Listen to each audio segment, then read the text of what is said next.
Hi. Go Annika. I'm from Brooklyn, which is obviously in Germany right now because I'm from Germany, so and this is like my first poem in English, so I have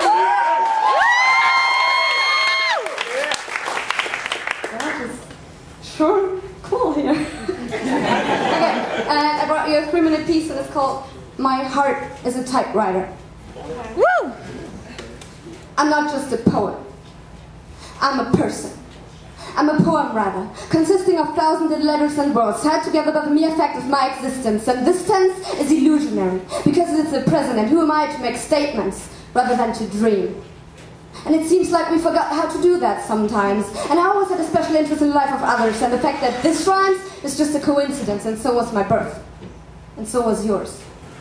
My heart is a typewriter, punching one letter a second, sending messages and underquotes from my bloodstream. I'm still about to stumble upon a lonely night with nothing but myself and a pen and paper. And later, the typewriter times will miss a beat because its color ribbon had to be replaced, because the love has faded like the intensity of ink.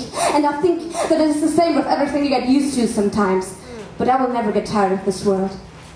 My mom gave birth to me at 2.5 months early because I, 12 inches tall and by 24 ounces, very fragile and small, could not wait to see what life had in store for me.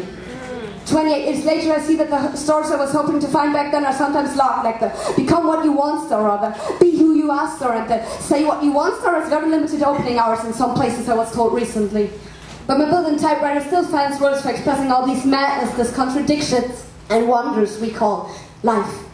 My words began to walk the moment I could talk, and I could talk fast. My parents had trouble catching up with me at times. While my mother tried to teach me how to set one foot in front of another, my mind was competing in a freaking marathon, sucking in each impression of new sounds, new colors, and new faces. And it still races today. Not so fast, but still at a good speed, and the need for setting the world around me in all its parts is still there.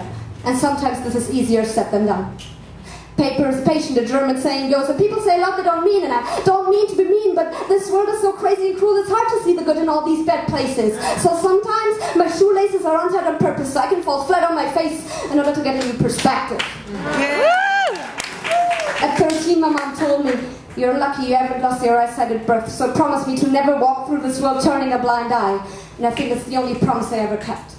So I looked around and write stories on a built-in writing machine. My biggest hope is that the letters L-O-V-E never break, so I will still have something to send out to the world, even if there's nothing else left to write. And whenever you feel pessimistic, please remember you can either turn and walk away, but you can also turn tables or work the turntables to this music you can dance to. So change the station, change the rhythm. I know it's hard changing something you've gotten so used to, like breathing. I know it's hard stopping it, but why would I want to? So I look closely at the world, and the letters L-O-V-E on my typewriter are a bit worn out. My other choice would have been R-E-S-P-E-C-T, but that was coined by Aretha Franklin, and I don't want to be called a ripoff. So call me an optimistic instead. Call me a dreamer. Call me a naive fool. Whatever you say is what I do not wish to be. For I'm only certain of two things. I do love life, and I do love its poetry. Thank you so much.